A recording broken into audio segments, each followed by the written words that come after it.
সুন্দর যেন একটা অনুভূতি অনুভব করতে পারলাম, যেটা আমি মরণ পর্যন্ত জীবনে আর কোনোদিন অনুভব করতে পারি নাই।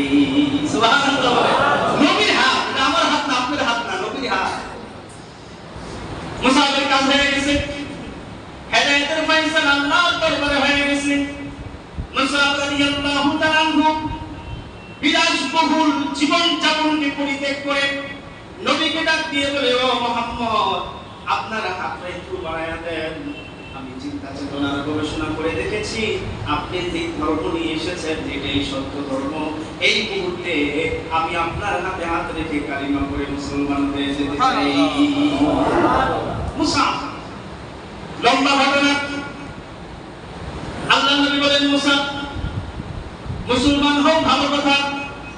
ইয়ামানি জুতা, দামি দামি পোশাক একবার ব্যবহার করার পরে যে তোমার দ্বিতীয়বার ব্যবহার করার সুযোগ আসে না। এত দামি দামি সেন্ট আর পারফিউম, এগুলা কিন্তু আর ব্যবহার করতে পারবে না। তোমার পরিবার পরিজন আত্মীয় স্বজন যদি শোনে যে তুমি ইসলাম কবুল করেছো, তাহলে কিন্তু তোমার উপরে আমি মুহাম্মাদের উপরে যে নির্যাতন, তার চেয়ে বেশি নির্যাতন তোমার উপরে হবে। মুসা বলে, আমি ভয় পাই না ইয়া রাসূলুল্লাহ, আপনি আমাকে ইসলাম কবুল করান, আমাকে কালিমার মালা পরাই দেন। দারুল আরকামে বসে মুসআব ইবনে উমাইর রাদিয়াল্লাহু তাআলা আনহু নবীজির হাতে হাত দিয়ে কালিমার মালা পরাই দিয়ে মুসলমান হলেন। বাড়ির মধ্যে চলে গেলেন।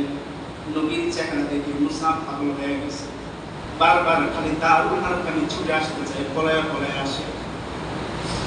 এখন পর্যন্ত মুসআবের মা জানে না, বাবা জানে না। হঠাৎ করে একদিন যখন দারুল আরকামে ঢুকতেছেন, নবীজির দরবারে আসছে হঠাৎ করে ওসমান ইবনে তালহা রাদিয়াল্লাহু তাআলা। তিনি ওই সময় এখনো মুসলমান হন নাই। তিনি দেখলেন মুসআব বিশ্ব নবীর সেই দারুল আরকাম মাদ্রাসার মধ্যে ঢুকতেছে।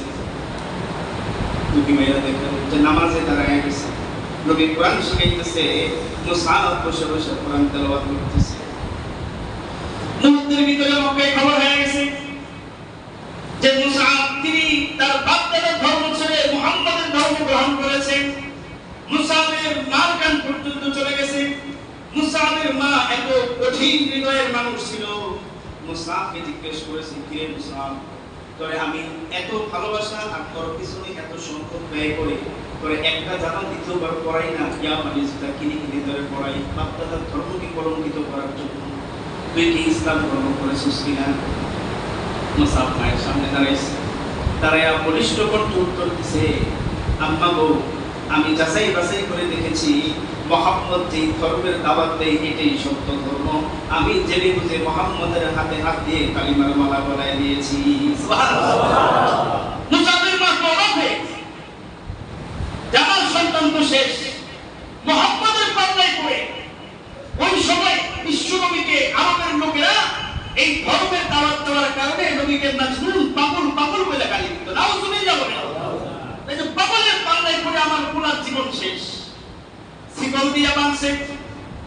মুসাফ জীবনের টার্গেট বানাইছে, যে আমার জীবনের টার্গেট দুনিয়া না।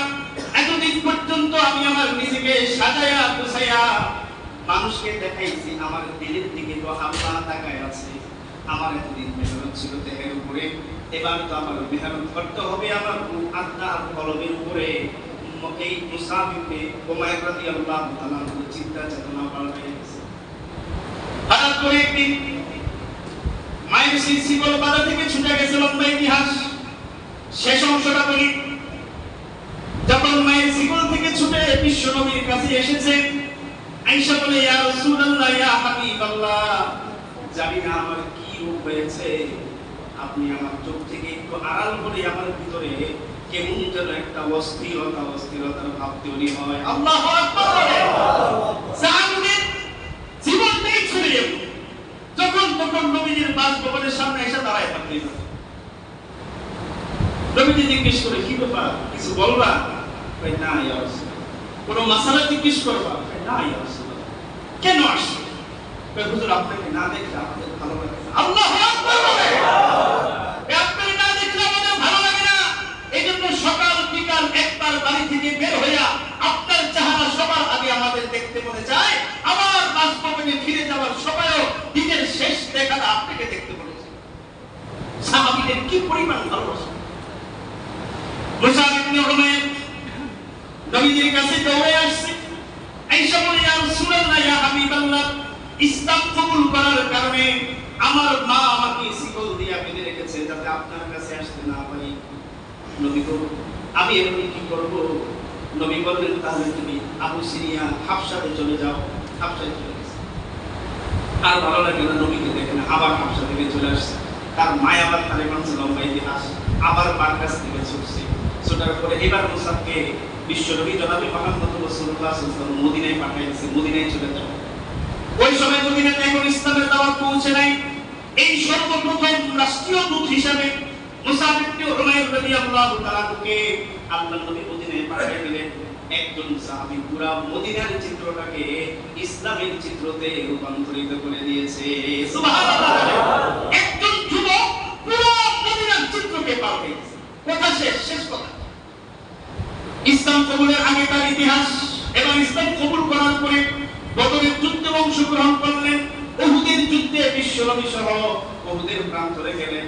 মুসাব রাদিয়াল্লাহু তাআলার উদ্দীপনা, শক্তি আর স্পিরিট দেখে, নবীর প্রতি ভালোবাসা, ইসলামের প্রতি ভালোবাসা, এগুলো দেখে বিশ্বনবী ওই ঈমানি কালিমাটাকে মুসাবের হাতে দিয়েছে। মুসাব, এই নাও পতাকা, তুমি সেনাপতির দায়িত্ব পালন করো। যুদ্ধ চলতেছে। মুসাব রাদিয়াল্লাহু তাআলা ডান হাতের মধ্যে কালিমার পতাকা উত্তীর্ণ করে আছে।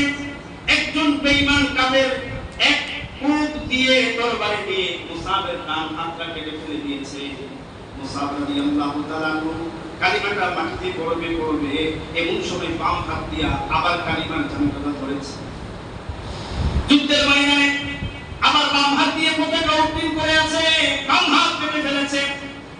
এবার ডান হাত কাটা, বাম হাত কাটা, কালিমার পতাকা নিচে করে যাবে। মুসাব রাদিয়াল্লাহু তাআলা